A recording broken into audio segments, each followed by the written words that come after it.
All right, teammates, we are back once again. If this is your first time listening to the Move Swiftly podcast, welcome to the number one show on innovative teamwork. Great to have you. Thank whoever brought you here. You are in for a treat, and I'm looking forward to having you back for more.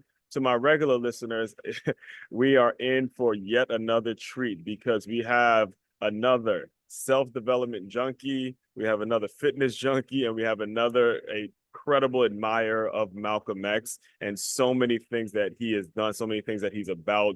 I mean, I was listening to you, Sherman, just before we got on this, and there was just so many things that you've gone through and so many like ways that you've developed your mindset that I'm really, really excited to get into your philosophy. So with all that, it is Mr. Sherman Perryman. Welcome to the Move Swiftly podcast.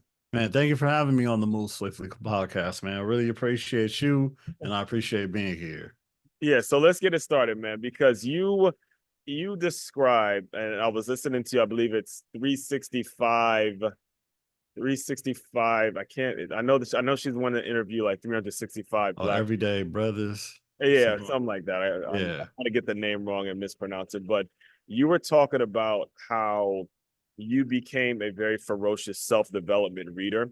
And so, by the Mhm. way, you do run a company named Militant Grind, and you also have books out and things like that. And we're going to get to that throughout the conversation. But what I like to do is I like to talk about how a person developed a mindset to go out and do great things, whether it's putting the right things in your body, whether it's working out every day, whether it's making sure the right things are going in your mind, and how they built those principles, because it Mhm. doesn't happen overnight. And that's something I like to reinforce to people over and over and over again. So why don't you just kind of take the mic for a little bit and give us a little bit about your background, and then we kind of go from there. Well, I grew up in LA, in the inner city of LA, and man, I hate talking about myself. So you gotta like probably like when people say that, it's kind of like my mind goes like, "Oh God, what should I tell them?" Okay, because there's like so many layers to my story, man. So yeah, I grew up in the inner city in LA. During that time, it was more so about like discovering myself and what I really wanted for myself. Because back then, like I would say, I grew up with the mindset of scarcity because my parents were raising five children, and I wanted nice things, but I couldn't have it. And growing up, I'm not sure how old you are. You could be any age, but growing up in the 35. '90s. Okay, yeah. So you know what it is. Well, I'm not. I So was born in '89. I'm not 89 years old. oh yeah. But you say you're 35, right? Yeah, 35. Yeah, so growing up in the '90s, early 2000s, it was about materialism. Who had the nicest stuff, the nicest shoes, the nicest clothes, and things like that. And one thing that I've wanted was nice things as well. So I started selling candy in school to my classmates and things like that because one thing that I've noticed is that, man, if I could do it, in any kind of way to help myself from being teased or from wearing fake gear or for not looking cool, I'm gonna make it happen. So I started my own candy business, and man, I was actually quite surprised about at how much money I was making. When I think back, I was making like $150 a week at 12 years old. And Right, back then, that was quite a bit of money, and I was so invested in it. It was like I wasn't getting high on my own supply. right. Like I wasn't eating any of my candy. I was like, man, if this could make me money, I could actually, I need to go ahead and sell it. Hmm. And yeah, from there, man, I just was just like so into developing myself because I felt like if I wanted anything, the only person I could depend on is me. I didn't have the parents that you could talk to and ask them, could I have Jordans or could I have this or could I have that? My dad always said no. I don't say no to my children as much as he said no to me because Right. I'm like, I'm trying to instill a work ethic in them where it's like, if you at least perform in school, I'm gonna reward you, or if you, act well, you can get rewarded. But it was like, man, no matter what it was no. You know Hmm. what I'm saying? Right. So yeah, so like yeah, but I also feel like to each his own, like just because somebody grew up with that type of structure doesn't mean that it's gonna, anybody's gonna be super ambitious or want better for themselves or anything like that. I Right. feel like that was just so like embedded in me ever since I was a child, where it was like, man, I want more, I can get more. Everyone around me, isn't trying to be better like me or, Hmm. develop themselves into better people, but I was. And so I had to basically do that journey on my own. It was like it was lonely, but I was, I would go to Barnes and Nobles and Yeah. see self-help books and be like, whoa, yeah, this is where I'm supposed to be. Because one thing I did know and that I was gifted to know Mhm. early on as a teenager was if I wanted different, I had to change my mindset and how I thought about myself. So what would you say is the thing that kept you because most of the time you hear, and even for myself, you hear Mhm. a sports team is what kept you productive. You hear maybe some talent, maybe being an artist. What do you think it was that kept you from going down the path of doing illegal activity or getting into too many gangs or doing things that you knew weren't going to land you in the right spot or land you in prison and things like that? Well, growing up next door Hmm. was a guy who was in and out of prison. Like he was, it was our next door neighbor. He was a big homie. He would tell us stories about prison and things Right, like that. And I was like, no, I don't think I want to do anything to go there. You know what I'm saying? right. Like there was nothing about, possibly putting myself in prison that made me want to say, okay, I want to do this. But then, Hmm. I didn't think I was invincible because somebody that I knew and that I cared about was going back and forth to prison. You Right. know what I'm saying? So to me, it was like real. It was like if you do bad, you can go to jail. Right. And from his story, no one, around me ever went to prison because it was like, nah, bro, don't think you're above the program. You know what I'm saying? Right. And so it was like, I'm not trying to be in. I mean, even though he taught us how to survive, just in case we did go to prison, what to do and what not to do. Unfortunately, because it's always expected in any inner city for a black man to possibly go to jail one day. So Hmm. you have to learn the ethics, but I've never spent a day, thank God. Right. And just hearing that, like, man, I ain't trying to do I ain't no women in there. I can't get no money. I'm not Right. trying to eat any nasty food, Mhm. and when you're hearing from somebody that went through it how it is, it's real to you.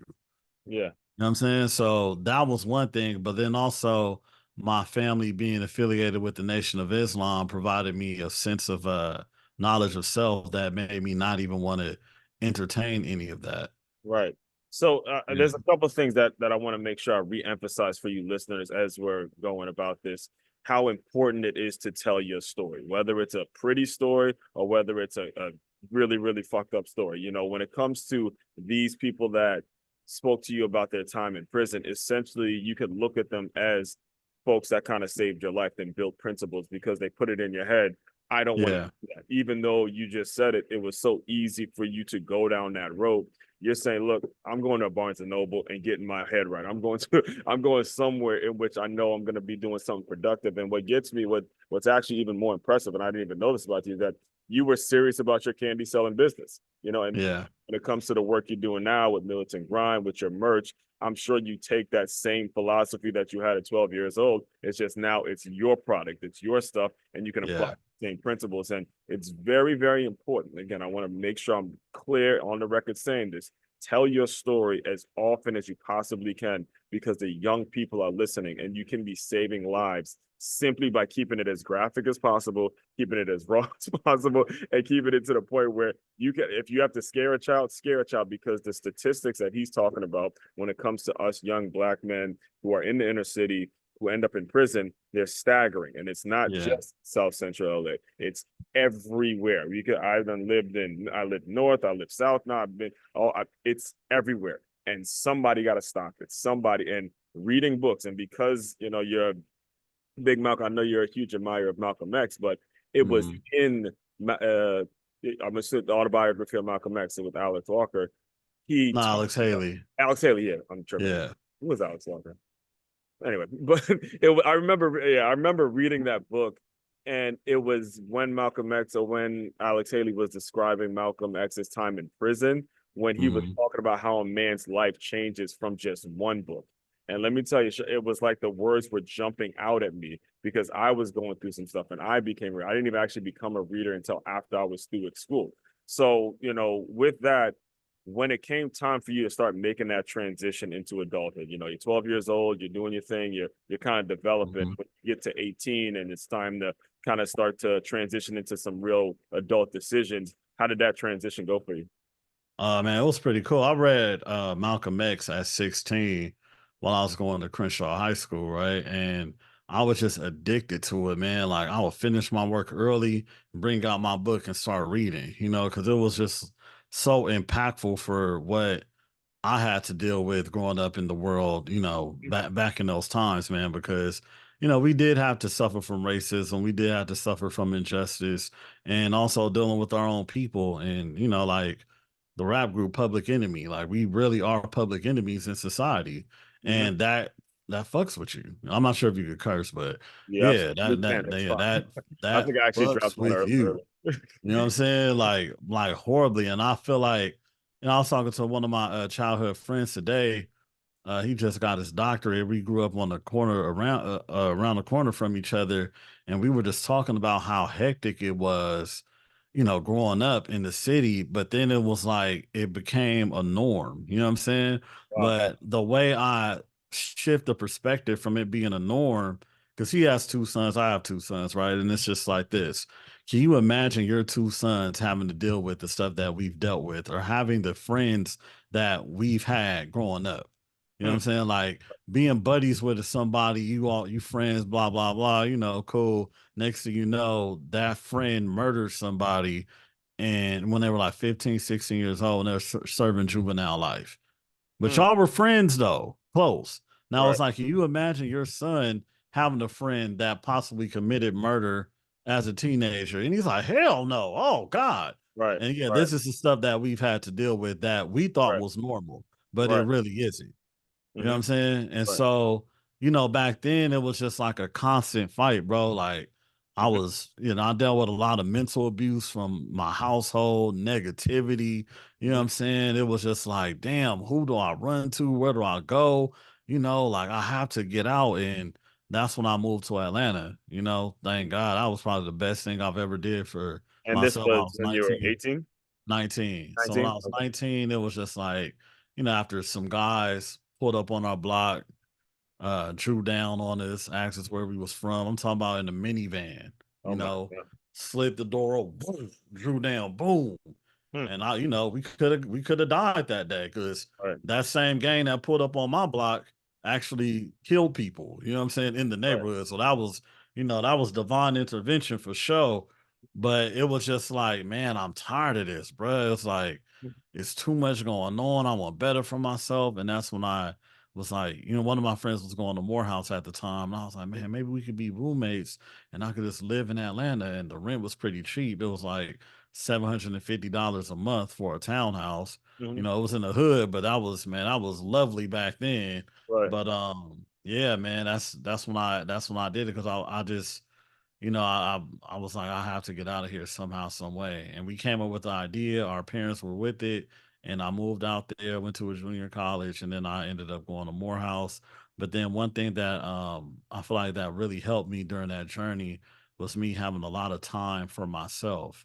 Hmm. And it was like damn near going to prison because, during the summer, nobody was out there but me. You know what I'm saying? And I had no family out there, friends are gone, Hmm. nothing. So I was just in my apartment by myself, surviving off of $10 a day, going to a fish spot around the corner, ordering the meal, Right. I would eat one time a day because that's all I had. And it was intense, man. But at the end of the day, I knew how to deal with myself. Right. And I think it is important that it does get mentioned that you had to get out of there. You had to, even though you might have felt isolated in Atlanta, it Yeah. probably was, like you said, the best thing that could have happened to you because you saw where things were going. You saw the direction where things were going. So you could be in your apartment eating their fish for $10 a day and say, look, I'd rather do this than go, be pulled up on and, go through what I was going through at home. So it's, again, I do want to make sure we emphasize as listeners, sometimes loneliness is necessary. So not sometimes, and very many times, there's All going right. to have to be a period in your life where you got to really get to know yourself, get to know what it is you want, and you got to be in that state of mind where this is how I don't want to be a victim of my circumstances, and that takes isolating yourself. That takes moving yourself out of a situation in which it's not going to be. You're not going to get the desirable outcome because your surroundings are everything. So when you're in Atlanta, how did I believe is it the mortgage business that you got into initially, or how Yeah. how did it Yeah. how Well, I did started that the start to mortgage happen? business when I was actually in LA. And then it was just like, man, that's always gonna be here. You need to get education. And then I went to Atlanta. I got a job in the summer doing it. And Mm. then like after college, I did it too. So I was like in and out, you know what I'm saying? But at the end of the day, it was just like I know I could do better for myself if I just remain in school, because I was definitely doing good things, but then it was just like, I mean, this is cool, but what about the future? Mm.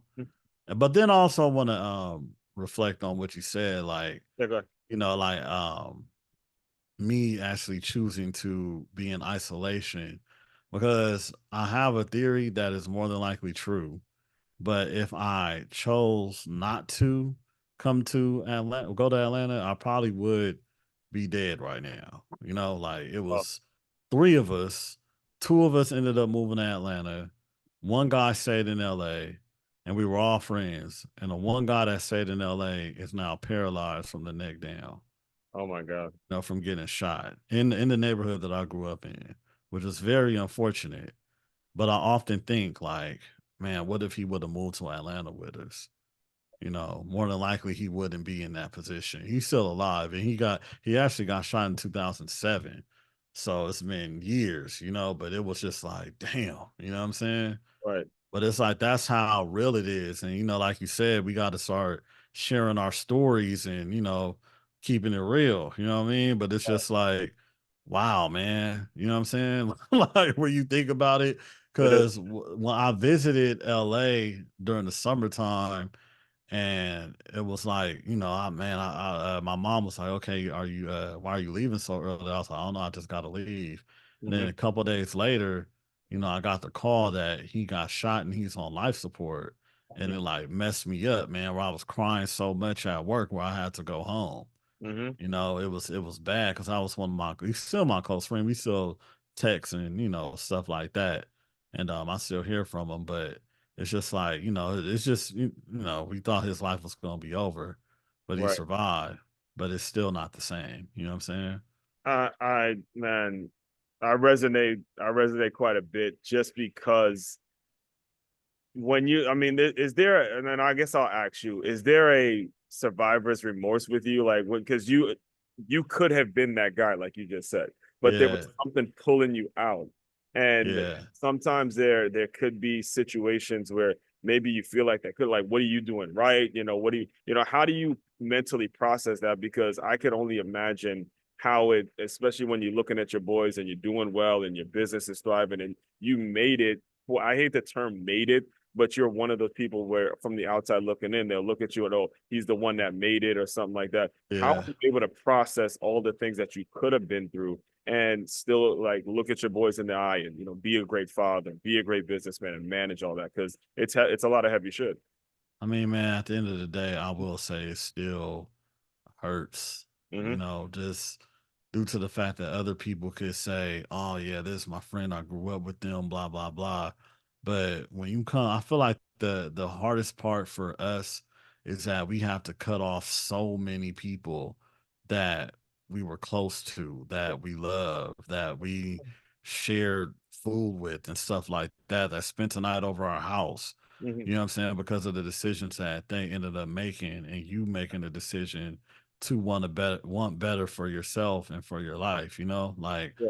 and like, it hurts. Like I used to cry on my birthday, like I just felt like, damn man, just so much. And I used to just cry by myself. Right. Like, man, it's my birthday. I made it, other people are dying and stuff like that. And yeah, bro, I'm not gonna lie, you do feel it. You know what I'm saying? Right. Like it's like you really you really wish to live a life where you could just, talk about people that grew up next door to you and say good things, like, yeah, we grew up together, we've been friends since such and such. But it's like so many of my friends ended up choosing a different life. Well, not a lot of them, but like let's just say some of them, where it was just kind of like, damn, man, like, you used to spend the night at my house, and Mm-hmm. now I'm looking at you online and you got shot in the face because you were selling drugs or whatever the hell you was doing. You know what I'm saying? It's kind of like, damn, you know what I mean? But it's for me, I feel like it has to be that way. You know what I'm Yeah, saying? Like I can't be 1 foot in and 1 foot out anymore. You know what I mean? and you bring up a very important subject and important topic when you're talking about. I don't even want to use the term black success. I'm going to use the term minority success because there are other minorities who, as you grow and as you build and as you want to do great things, it's set up for you to be cut off from your family. All right. Oh People yeah. who are majorities, they have generations upon generations. So I was blessed enough to go to a private. I started out at a predominantly black and Latino school, and I was recruited to a private high school that was predominantly white. And I remember my Mhm. mother would always tell me, she goes, "Look, Aswan, those people you go into school with, they have generational wealth. They have Right, generational right, right. money coming in, and you don't have that. You can't pretend like you're one of them. At some, Right. you're going to have to be the token black guy. You're going to have to be the black guy that actually can stand on his own 2 feet. And let's just say, be 100% honest, you're going to have to be 10 times better at your job because of your color of your skin and because of your gender. And you just got to eat it. You got to accept it. And that's the point I want to get across to as many people as I possibly can is that this shit takes all of us. It is not about pointing to President Obama and say, okay, that's the guy that made it. I'm gonna go Mhm. do whatever it is I gotta do and fuck off or whatever. You are just as responsible as the next man to make our society a better, to do your part. You're not going to change the world by yourself. We get it. You're not, Right. nobody is going to be perfect, but you can do your part and you can do a damn good job at doing your part. And, with all that, I do want to make sure we get into your transition to how you became so heavily involved in fitness. I'm a fitness guy myself. When did you get into fitness? And then the name, Militant Grind.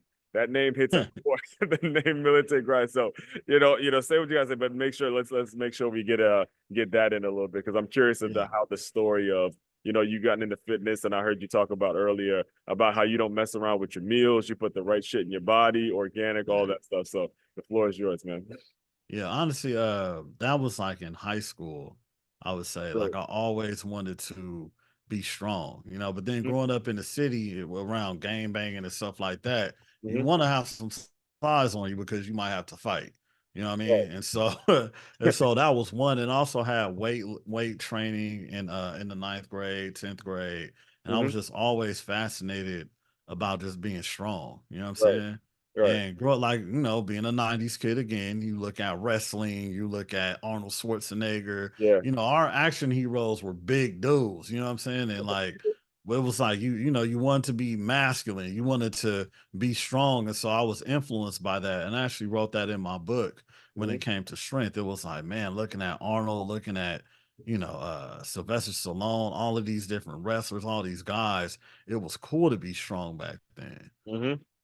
And so Right. that was one of them, and I just kept that up. But then I've also equated that to health as well. Like you also want to be the healthiest, and fitness is not just about looking a certain kind of way. Mhm. It's also like, no, you need to exercise because you are a human being that has to operate. Yeah. Like you need to do some type of movement. It's not just sitting at a computer all day Right. typing. That sounds good, but in order for you to be agile, to move, to do what you got to do, you have to have some type of fitness regimen or some type of physical activity in your life. Right. And that's how I look at it. And You it know, also it also helps with the mental health aspect of it. When yeah. one of I run every single morning, and I tell people all the time it's my form of meditation. It's the way I process a lot of the bullshit that I just had to hear over the years. The being Yeah. making fun of my name, the being the token black, all that shit gets processed in my run. So when I show up in the world to do my work, I don't walk around with that victim mentality. You would never know that a lot of shit bothers me because I can get it all out. Yeah, man, it's crazy because I had a time while I was working out and I looked at myself in the mirror. Like, it's funny if you ever like, look at yourself in the mirror, but just like how your face is and how you look at that moment. Like sometimes you'll open the phone and there'll be a selfie. You'll be like, oh, why am I looking like that? You know what I'm saying? But I looked at myself in the mirror and I was like, whoa, you look crazy. You know what I'm saying? Because like I psych myself out and I put myself in a type of aggressive zone where Yeah, it's like, oh, no wonder people don't really look at me and look at me like, oh shit, I ain't fucking with him. You know what I'm yeah, saying? yeah, Like yeah. I really zone out, but that's where I can like let out so much aggression. You know Uh-huh. what I'm saying? Because I'm aggressive by nature. Like I can't hide that. So I have to do something. You know what I Right. mean? Like if I don't work out, I feel like my mind would be off. My body will feel different. Like, Yeah. hey man, I'm not feeling sore. I've been feeling this way for years, Mhm. but something's not right. You know, like, come on, Right. man, we got to do something. And Right. during the pandemic, it was so intense where I would like get the couch and I'll start doing like curls with the couch. You know what I'm saying? I was like, man, I got to do Oh something, man, push yeah, that ups. cabin fever, right? Yeah, like I was going crazy, man. Then I Right. got these dumbbells for my birthday. I fell in love with that. Uh-huh. Then I found a gym. I was like, oh yeah. But then it was just like, like you waking up and running every day. Like sometimes you have to really dig deep in yourself and be like, why can't you be consistent with this? Right. Why can't you what's going on with you, man? Mhm. Like you need to be consistent for once in your life because a lot of times I'll be on and off. You know what I'm Mhm. saying? It's like, oh man, okay, I work, and I was always fit. You know what I'm saying? But Right. it was like, what if you just really stayed with it for a long time? Like, how do you think you would look if you Right. just super consistent with it and Mhm. really like dedicated yourself to doing the right thing Right. instead of being good enough and just saying, well, I look better than most people, you know what I'm saying? Or, well, at least I'm doing something. But then also learn that it's not just going to the gym, it's what you do in the gym. Mhm. It's how you push yourself forward in the gym. You know Mhm. what I'm saying? Right. And so it was like, oh man, I really have to, get with it. And I feel like I really was influenced working out with a bodybuilder, my friend Lewis, who Mhm. uh who actually wasn't in prison for 5 years, you know what I'm saying? And working This out with was in him, it was like, Atlanta or in when you were back in Cali? I was back out here in LA. No, my Okay, bad. so I you skipped you like moved back. Yeah, 20 years. you moved back to Cali after Atlanta. Yeah, yeah. I moved back to Cali after Atlanta, but it was just kind of like, dealing with him and seeing how focused and dedicated he was because for him, it was like he learned that regimen in prison and it Mhm. was like life or death for him. So he had to work out, It was Mhm. like, man, if you don't do this, you might fuck around, not go home. Yeah. So he trained like his life depended on. I was like, man, what if I implement that as well? Mhm. Instead of going in there just like, oh, okay, I'm just moving. I'm just like, nah, you have to push yourself. Right. You have to add more weight. You have to do more. You have to really psych yourself out. Where it's like some people don't understand why I don't want to work out with them. Or like they be like, yeah, Hey, man, you gotta let's do go. it I'm like, casually. you said what? You gotta do it casually. Yeah, it's like, one time somebody was like, yeah, man, working, that's like a social thing. I was like, it's not social for me, bro. Like, I will fucking break you in there. Like I like, like I've already been training with Right. with the best. You know what I'm saying? I tell people, I'm like, because I show them a picture of the people that I work out with, right? And I'll be like, look at this person.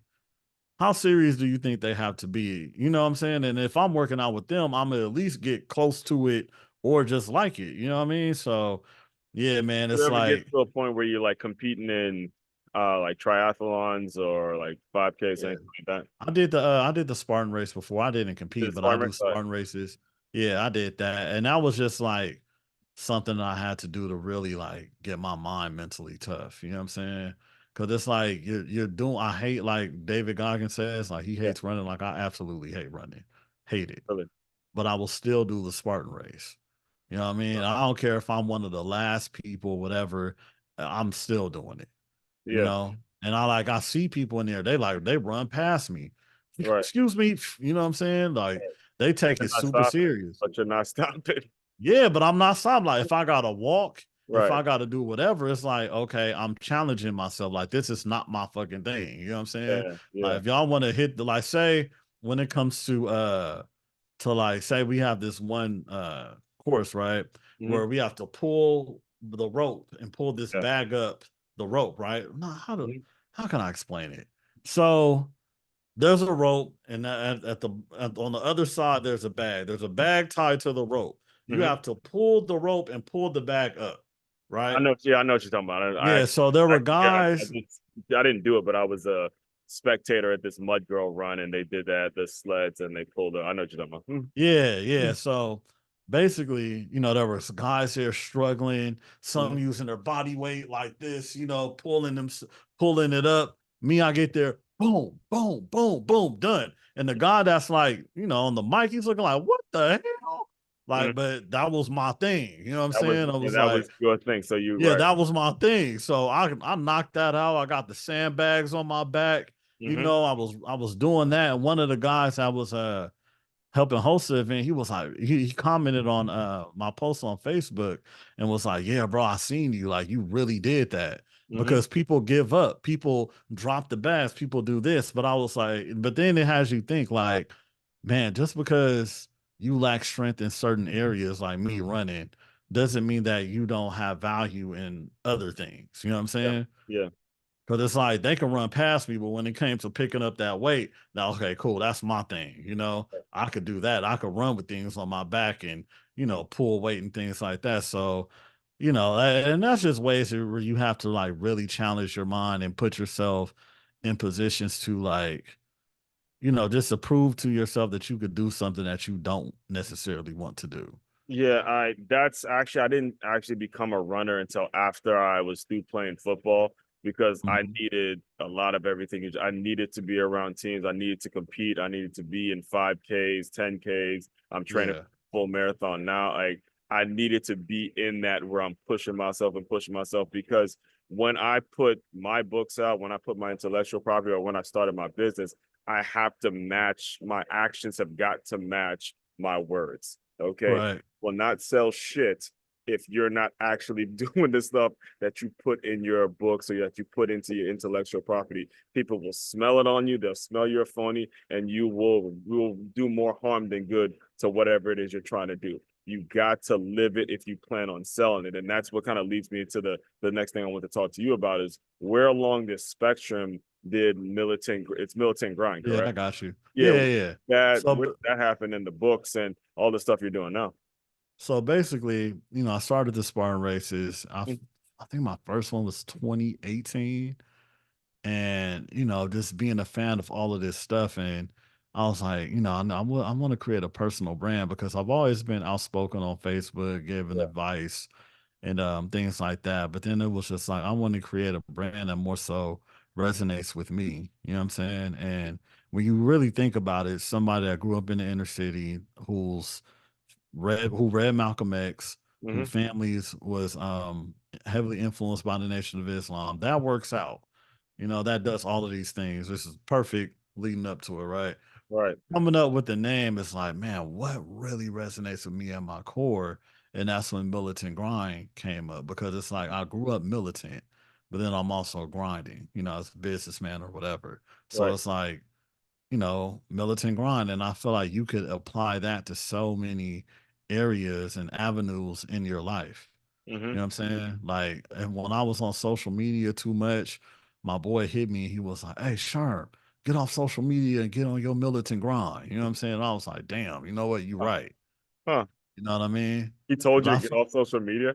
yeah, it's funny because you can waste time on social media. You absolutely can. Right. You know what I'm Right. saying? Like, honestly, this might sound counterproductive, but I I took down my Instagram and I took down my Facebook, and people are hitting me up like, "Hey man, what happened?" But it's more so like I have to create it differently now. You know what I'm Hmm. saying? It's like I wouldn't mind having it, but I cannot be the one operating it. Yeah.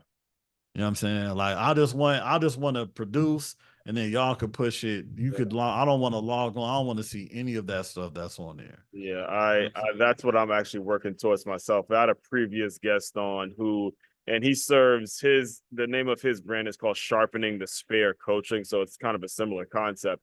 But he was Yeah. actually saying that he doesn't even look for social people on social media for his clients anymore. He wants to be found on Google or find people via Google because that's the main search engine. And all the social media stuff, you get caught up in all the traffic and all the bullshit that's already on there. So Yeah. it is important when you do start when your brand starts to actually become who you are and it stops being Yeah. recreational leisure activity and it actually Mhm. becomes like this is actually a part of me. uh Right. you start to say, look, social media likes, and I mean, and the majority of people on there anyway, they're freeloaders. They're gonna comment. Yeah. If you charge money to be on Facebook, they're not gonna have that many users. If you charge money to be on Instagram, it's not gonna have many users. So if you're Right. serious about your business, then you should try to be discoverable via Google and via the things that people actually pay for. So, Yeah, exactly, man. Because it was like, and that's what I was thinking. Because my friend was like, "I really like your content, this, mhm, this, and the third." But I was like, I mean, I'm not here to entertain people. You know what I'm saying? Like, I'm here to really be effective, and I feel like social media is more so about entertainment. And then I had a conversation with someone about it, and it's like, so say if I look at okay, Move Swiftly podcast, man, oh man, he had a good guest, Sherm, man, mhm, that was a good clip. mhm. Scroll up. Oh my God, look at those breasts. Oh my God, look at her butt. Oh, this. I'm not even thinking about you anymore. That's what I'm saying. And at You know what least I'm saying? I'm glad you're Like, honest because that's exactly the way I would be. Like I stay off the Explore page, and I'm in South Florida, so you get yeah, some Cuban women with bikinis. It's like I want to. I'm just as fan of self development, but I'm yeah. seeing that. I'm being Come on, real. bro. It's like you have to be realistic. And I was Right. just like, you know what, man? I don't really think that it's like it just changed. It went from social network to social media. Right. You know what I'm saying? And those are two different things, like networking and media. So it's like media, okay, you putting all this stuff out and blah, blah, blah. But then again, it's like you're competing with people that do what you would say unethical things, you know what I'm Right. saying, in order to get ahead or be fake or, Exactly. be phony. And it's like, well, if you don't have this, you must not be successful. Or if you don't have a Bugatti, or if you don't have, Hmm. roided out muscles, or if you have a little pudge on your stomach. And it Hmm. was like, bro, this is way too superficial for me. Yeah. Where it's like you want to compete naturally anyway in anything that you do. So it's like if you're a part of that realm, you're gonna more than likely, do some of those things in order to compete because you have to compete. But then Right. when I saw like the real side of it and like what people have to do, it was like, bro, I can't be that type of person. Like I'm not gonna do that. How do you communicate that concept with your boys though? Because I look at the kids now and I teach, so I'm around the kids every day, and I Yeah, think about what a world with social media would have been like when I was a kid. yeah, Because I was the reserved kid, I was kind of the kid that was always the outsider looking in. And nowadays, it's probably worse because if you don't get a certain amount of likes, you don't have a certain amount of followers, people are mhm, automatically canceling you because of what they see on social media, and they're using social media to validate if they're going to be friends with you, if they're going to be acquainted with you or not. So how do right. you go about actually teaching that lesson to your boys? Man, my boys are young, so I don't even have to go there yet. But if if they were a little older, Uh-huh. it would be more so just like appreciating real life, Real real life, right? relationships. Mm-hmm. You know what I'm saying? Like you don't need all of these people in order to feel good about yourself. Mm-hmm. You know what I'm saying? And Right. that's one thing that I would like everybody to know because it's coercing even like adults, grown-ups, you know what I'm Yeah. saying? Where it's like, you see a granny on there in tights with her big behind cooking food, and I'm like, damn, they even got the grannies now? You know what I'm saying? Like what is going on? It's like Oh I'm man, yeah. 70 and I'm still fine. And I'm like, and you could just see all of these people competing for attention or competing for love. And it's Uh-huh. just like, oh man, this is crazy. You know what I'm saying? It's Right. just like a whole bunch of vanity, man. And Mm-hmm. I tell, I'm to a point where I tell people, I'm like, man, if you really want to talk to me, my numbers ain't changed in over, 14 years. So you Right. could just call me. You Right. know what I'm saying? And like first I kind of like well, first I'm gonna talk about the power of choice, right? Mm-hmm. Because when we were growing up, there was no such thing as social media, but we had cell phones, yes. But the Mm-hmm. cell phones were like, The flip hey man, where you at? I had the flip phone. I didn't even texting. I didn't really do that much of like that. Yeah, but phones were more so just to say, where you at? All right, I'm about Exactly. to Right. pull up. Mm-hmm. Or you talking to your girl because she's at home and y'all, you know what I'm saying? But it wasn't like phones was like a part of your everyday life. It was more so like, hey, where you at? You at home? Okay, I'm about to pull up. It Click.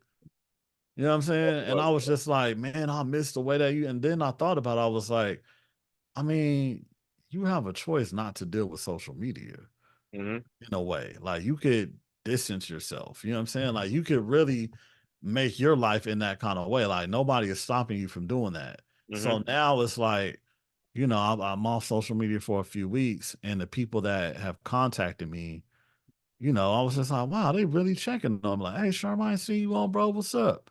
Oh, Mhm. those are the people I need to deal with. Mhm. You know what I'm saying? Because a Yeah. lot of times you just get, a whole bunch of stuff and you know what I'm saying? It's like it's meaningless conversations, meaningless this, people asking you for advice for free, people acting like they about to join your program and not.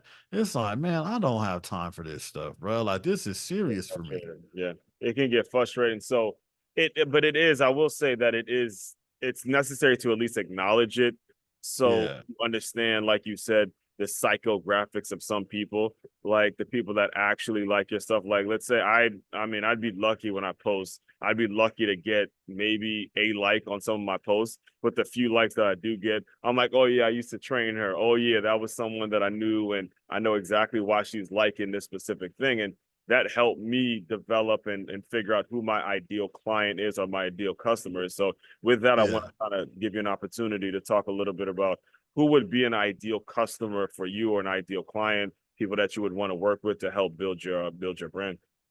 Um, Man, that is like so vague because I have so many people that I could work with, but I feel like I really resonate with men of all kinds of races, cultures, backgrounds, etc.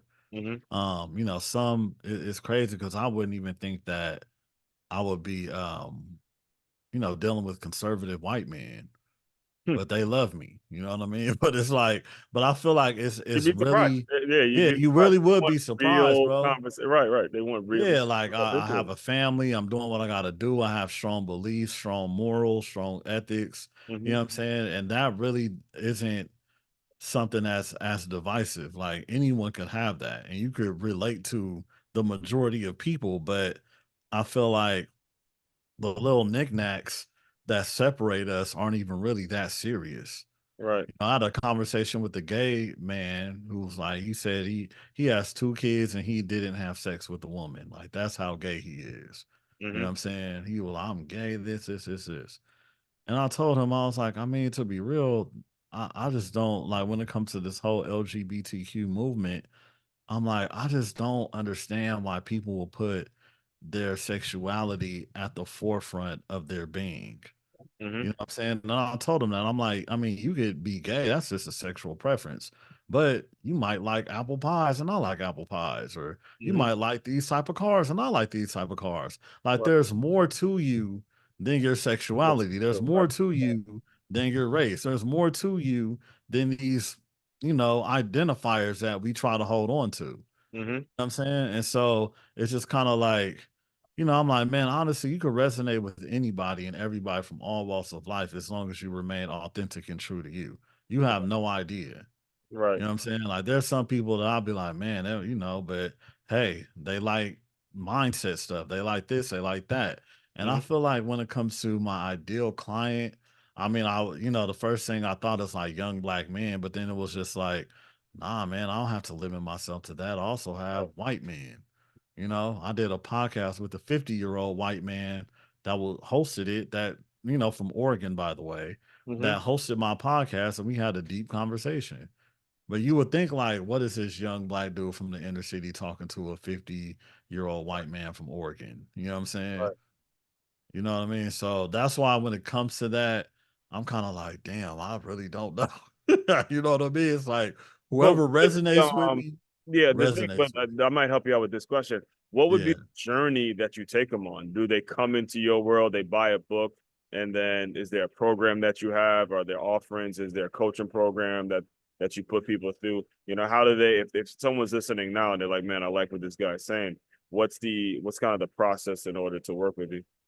It'll be like a counseling session, and I Yeah. would basically say, okay, what is really needed, and going from there. I feel like everything is a case by case basis. Mm-hmm. But I do have like a consultant, section of the website, talk, figure out, okay, let's see what you need. But right now I'm moving towards like business development because that's something that I've always done, Right, because working with you're in the more, businesses and or stuff are like you that. still in the mortgage business or? No, no, no, no. I got my project management Yeah, certification. right. I have like all kinds of things, but I've always just like been a creative entrepreneur and Mm-hmm. like business development, right? But then it was like when it comes to me coaching people, more than likely they need help with their business or something of that sort.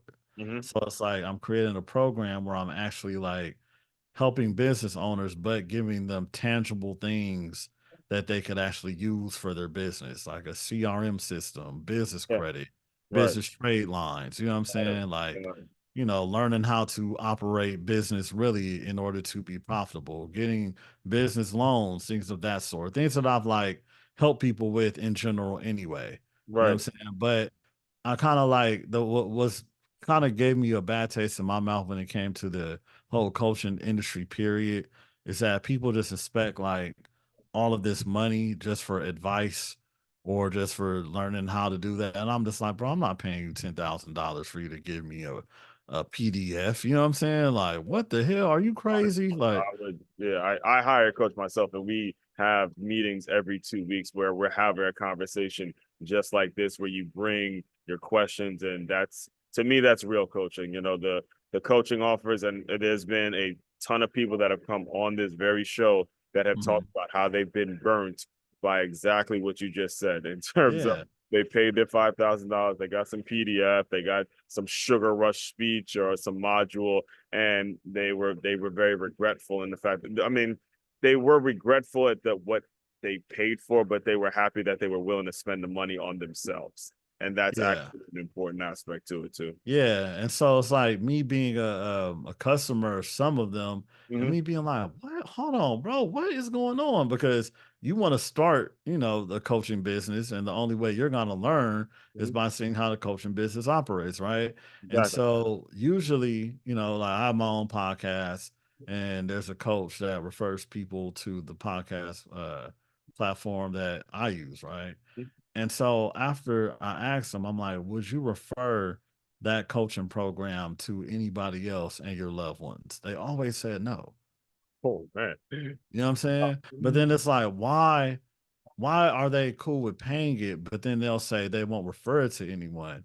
And Right. it's crazy. And but then it's like you said, like they're not really like, I need my money back. I'm gonna expose. It's not none of that, but it's more so like, man, I paid my money, didn't really get, hey man, it is what it is. But I'm more so like, no, I want to create a program where it's like I'm giving you tools that could actually be useful for your business or Hmm. whatever you want to do. I'm not just like hyping you up, sending you a couple PDFs and be like, go ahead, I gave you the formula, work hard. Yeah. It's like, bro, no, I'm not. Me personally, I'm not doing that. But I do know that's how it is. Well, I'm like, no, I need tangibles for these people. Like, if you come to me, you're gonna get a business trade line or your business report that's gonna report to Duns and Bradstreet, so you could possibly be able to, get 150,000 to 250,000 for your business, Mhm. along with mindset coaching, along with this. You know what I'm saying? Right. Because it's like if I'm gonna charge high ticket or mid ticket, I would want people to be satisfied, Right. and that's more so like where I'm coming at. Like, and Mhm. I actually, I was like, okay, I'm gonna use these platforms, I'm gonna use this. I'm like, no, you know what? No, I need to create all of this stuff in house and Mhm. basically be like, okay, Sherman, you've always helped people make money at the end of the day. That's what you did. That's how you've been successful, period. So Right. figure out how you can help people make money and then go from there. You know what I'm saying? It's like that's what I have to do, and that's what I'm working on right now. Mhm. But then it's like, if someone comes to me, hey, I'm trying to get 30,000 back on my taxes through this COVID relief program. Can you help me? Yes, I can help you. Right. Help people get $100,000 in credit, all kind of stuff. Help people buy houses, well, multi-unit homes, all of that. And then I started to think like, I mean, even though that's easy for me, people really can't figure that out. Just because you've been working on it, for years doesn't mean that it's simple. So I'm like, maybe I could just get the knowledge that I've accumulated, create a program, but then just like, hey man, you also need to work out too. Don't get it twisted. Yeah. You know what I'm saying? You also need to make sure you're healthy and just create a program on bettering people's lives and give them something tangible. Make sure they leave with something. You know what I'm saying? Right. So that's what I'm really creating now. Right. Now, is there and this is again for anybody that maybe listen, is there like the possibility of there being brand partners with you? because I know a lot of people that are in the fitness industry, they may partner with maybe, let's say, a Gatorade, or partner with some sort of an insurance company or Uh-huh. something that will make it so you're kind of seeing a win-win deal with another company so you guys can create that service. Yeah, I did that before. Yeah, for Oh, you have done sure. it before. Okay. Yeah, yeah, not like brand sponsorships or collabs, definitely. But it just has to be aligned Hmm. with my purpose. Like, to be all the way honest, I partner with the weed company called American Weed Company. Hmm. At first I was just like, man, you're gonna involve yourself with weed? Oh, Right. hell no. Nah, man, you can't do that. But then I looked at their purpose statement. They said that they wanted to use weed to to basically help combat soldier suicide. Wow. So it's like, oh damn, that's their purpose. Hmm. That's why they're trying to pass legislator and all of these different things. Right. I talk to a lot of veterans, Hmm. on my podcast. Your podcast is called Militant Grind. Matter of fact, yes, you can partner with them. Yeah, you can be affiliated with their brand. That Right. makes sense. You know what I'm saying? Because Uh-huh. it's like, I mean, if they're selling pharmaceuticals and things for mental health, and you talk about mental health, why can't we be used for their mental health to help them, lower their depression and things like that, Right. and not an over the counter type drug. So I was like, you know what, that makes sense. Hmm. I could rock with that. Yeah, see, I've never been a weed smoker, but as I've been around athletics my whole life, and actually, I think it's all the Smoke podcast with Matt Barnes and Steven Jackson. They brought up Hmm. a very strong point in terms of being a professional athlete, being pumped with opioids, being pumped with a bunch of legal drugs that, if it's used responsibly, Yeah. sometimes it can be helpful. But I think it's gotten such a bad rap because so many people use it irresponsibly. They use it just for recreational purposes as opposed to it actually being something that can help. But it's a drug. It's something that some people could be using to heal, or some people could be using the wrong. Yeah. So it's pretty much again a lot about how you use the things that we have out here, and it's just all mindset stuff. So Yeah, definitely. Definitely. That's what I had to come to terms with because I grew up in an area where it's recreational, like yeah, it's nobody it. was like, man, I went to war and I killed all these people and I have nightmares and I have problems relaxing. Like, that's a whole Mhm. different That's a story, you know what I'm that's a saying? different. Now it's become something that is actually, hey, I was Yeah. in And then like me that person for me doing actually knowing a soldier it. Hmm. that committed suicide, it was like, oh shit, nah, this is real. One of Right. my uncle's friends committed suicide. And it was crazy because he had a son, and we bonded at a party that my uncle thrown for his daughter, and our kids were playing together. But Jesus. shit, after a year or two, I was the only father remaining because he took his own life. Oh my God. You know what I mean? So it was like when I was like, oh no, bro, this is nothing to really be On the play playing with. with. Like, this is Right. a real problem. And he was talking to me about the things he went through in the war, and he Right. was wearing glasses because a bomb or something and a metal hit him in his head. It's like that stuff is real. And you can't forget that kind of shit though. Like when you Yeah, actually, hell no. and there's been multiple people on here that have a military background, Navy SEAL background, and Yeah, I'm sure when you hear them talk, there are things that go on in their head that I never even considered going to the military, but when you see what they go through, you're like, shit, that's a lot to mhm, wake up. That's a lot of heavy shit to wake up with every single morning. You're not yeah, getting seeing these things, and we got to be. I just wish we would get more empathetic as a culture, empathetic as a society, and because of the advancements, like you kind of alluded to with social media, it's so mhm, easy for us to get stuck in our own bubble. It's so easy for yeah, us to worry about our likes all day, worry about what we post all day, and we are forgetting that this is a huge world and there's a lot of pain going on, and you gotta do something, man. You gotta do something yeah, to help people and get out of your own shit because everybody got issues, everybody got something they got going on, and it gets so frustrating. One of the things that agitate me the most is just being around selfish people that can't see beyond their own 4 inches. So yeah, yeah. Seriously, man, and it's like there's people that are disguising themselves to be empathetic towards others just because mental health and the self help space is pretty big right now. exactly. When they're really only in it for their own selfish gain. Right. It's pretty interesting because, like, even in the Bible, it says don't use this knowledge or wisdom for money, but people are actually using it for money.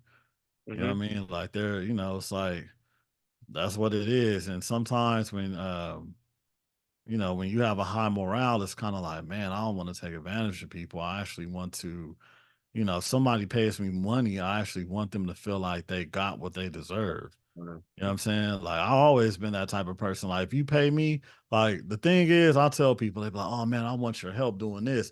I'll send you the money today. I'm like, hold on, bro. Hold Yeah. on. Because as soon as you send me that money, I'm obligated to perform. Right. And I want to make sure I have time. Like, man, one guy was like, hey, Sherman, what's your cash at, man? Or he sent it to me. Like, I think he just found me and sent me the money. I was like, damn, Mm-hmm. I gotta stop everything and just do his taxes. He also do taxes too, and do Yeah. his taxes because he paid me. Like, as soon as that money dropped, I'm like, I gotta get this to him today. You know what Yeah. I'm saying? Because there's no way like you're gonna hit me up after paying me, a couple hundred. But hey man, what's up, bro? So where is he? What's going on? You know Right. what I'm saying? And that's how like I keep my power. It's Right. like because as soon as because to me, as soon as somebody gives you energy, like money is energy to me, you have to like reciprocate that, or else they could really drag your energy, like they control It's your. your reputation on the line at that point. Yeah, but then it's like they could also say, "Hey, man, you owe me money. Where's my money at?" Mm-hmm. They could really hit you in all kind of ways, and it's just like, man, I don't want to deal with nobody hitting me up all the time.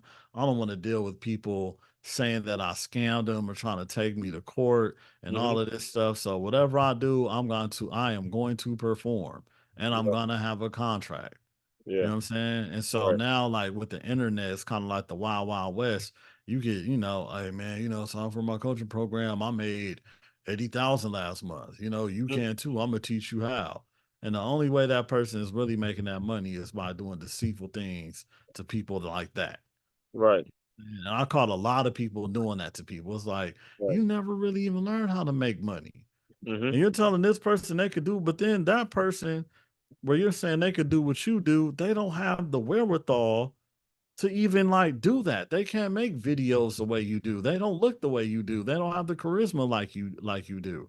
So you're trying to basically say they could be like you and pay you thousands of dollars for it. And you know damn well they can't do what you do. Mm-hmm. To me, that's messed up. Yeah, and it goes on a lot, especially in our thought leadership business. That's kind of the trade-off that you got to deal with when Oh you yeah. want to get in the game. And what you're bringing up, it re-emphasizes and it makes it even more important that you know your target. All right, and this is for you Yeah. listeners out there as well. Get really clued in on your target. Know your target to the point where you know exactly what their problem is every single day and fix their problem. Just like Sherm just said, even if it's something as simple as providing a CRM to every single accountant. Okay, that's Right. something specifically he knows he's been in that, or if it's a loan provider, whatever, somebody that does taxes. I have the best CRM. That's a specific thing that's going to help the person. And I've been there, I've used the product. And at that point, you could sell freely. You don't have to worry about somebody saying, oh, he sold me a bad CRM. And it does. No, Right. that's on you not using the CRM the right way, Right. because I specifically have used it. I've been in your shoes and I can sell it to everyone. There's some people it's working for, some people it's not working for. When you get to that place, folks, it's the sky. There's absolutely nothing that can stop you. Yeah. Only problem you're gonna have is where to invest all of your damn money, because you Hmm. will not stop selling and you know your system works.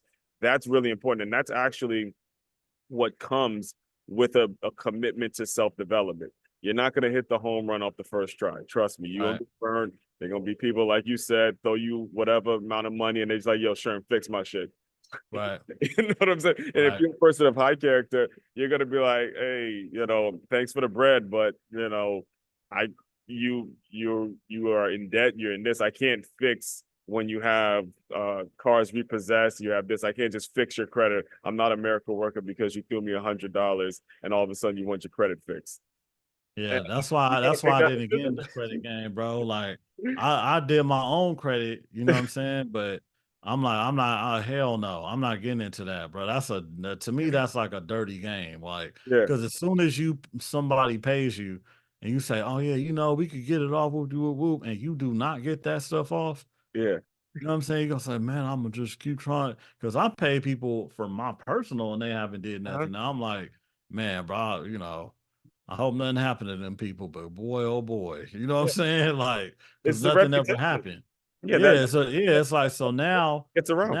now our relationship is ruined. Now I'll never do business with you again, Hmm. and you just cut off a lifeline. You know what I'm saying? But for Right. me, I was like, okay, I'm gonna do taxes and help people get money back on their taxes Hmm. or help them reduce what they owe. Oh, Hmm. the best business model ever. You can help people make money, Hmm. you can help people save money on their taxes. Then after, you do a good job, they'll refer you to other people. Right. Oh, yeah, I love that business. That's perfect for me. You're helping Exactly. and you're Exactly. doing exactly what you said you can do. Hmm. Nobody should have a problem. I had the same number for years. Hmm.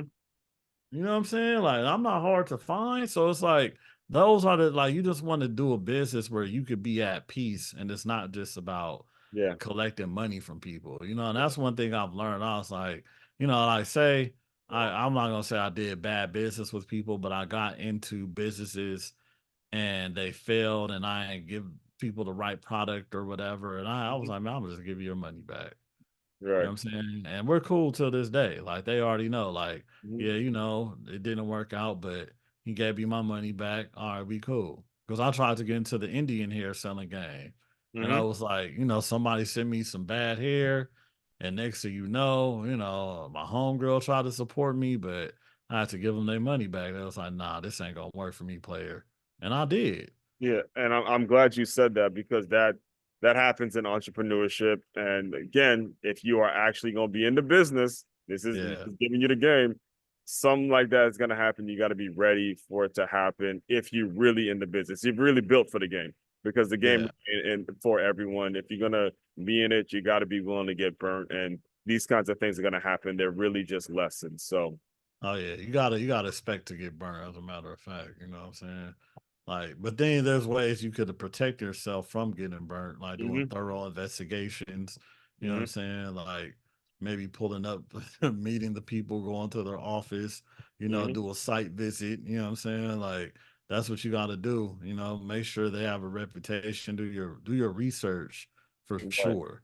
Right. But just know that it's gonna happen. You know what I'm saying? But you just gotta provide the best thing that you can when it comes to it, because people like all kind of companies get burnt. Right. Multi-million dollar companies get burnt. Well, Yeah, I right. heard where it's like Right. people will say, like you'll buy a product, right? Well, people will buy a product from you and they'll say they never got it and report it on the credit card as fraud, and the Hmm. credit card take the money, no matter what you say or do. Exactly. You know what I'm saying? And I'm like, what people do that? Like, yeah, man, it's a dirty business. So we can't It's a even lot of take credit scams cards happening. no more. And I'm like, Right. dang, I'm thinking everybody is like me. No, that's not the No, case. it's not No, gonna happen. no. Somebody will say, oh, he didn't send it and you don't have the thing to back you up. Okay, nah, we're gonna do a chargeback. Hmm. Easy. This is you got to be prepared out there. And I do want to be very respectful of your time, though, Sherman.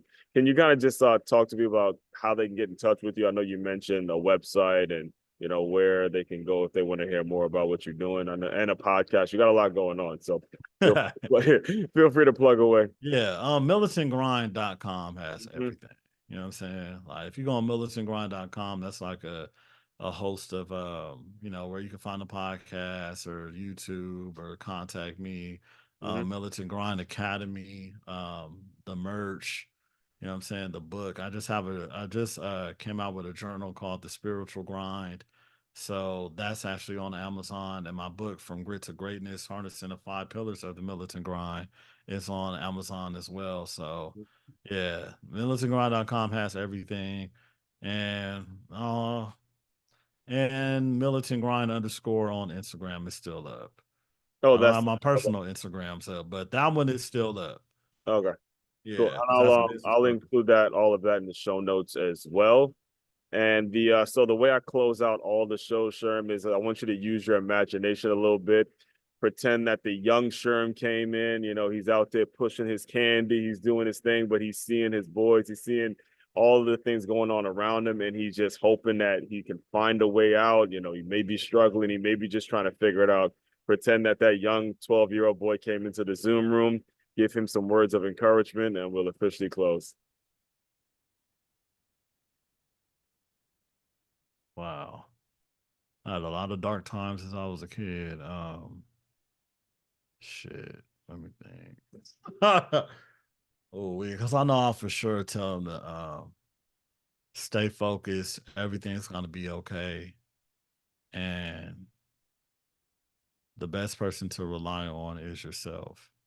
And make sure you do all that you can to be true to yourself as well as be the best version of yourself, no matter what anyone says or thinks about you. Not that I've ever cared what anybody thought anyway, because it's like I never had anyone, in my life that will say, "Oh, you're the best," or "You could do it," or anything like that. I was more so talking to myself the whole time, as it is. So, that's yeah. I just say stay focused and stay the course, and everything's gonna be okay. I love that, man. I love that. And I'm sure you're helping. You just helped quite a few people who are listening, young men that are listening. You did mention wanting to serve young boys as well. So, sure, just those words of encouragement is going to help them stay, like you said, stay focused because it, Mhm. it does take somebody from the outside looking at an older cat, like an OG coming in and just saying, hey, like your neighbors, coming in and say, hey, just stay focused. There's a brighter day, man. So, Yeah. appreciate having you, man. This has been an absolute blast. I gotta gotta have you back on and do more of this and figure something out because we gotta definitely stay in touch, man. So Yeah, man, definitely. I mean, whenever, bro, just if you serious, just let me know. I'll pop back up. You know what uh, I'm saying? absolutely, and I'm gonna start listening to your show as well, man, and tuning in. I see you got a big platform as well. So Thank all you. that, fellow teammates, continue to move swiftly. We will talk more soon.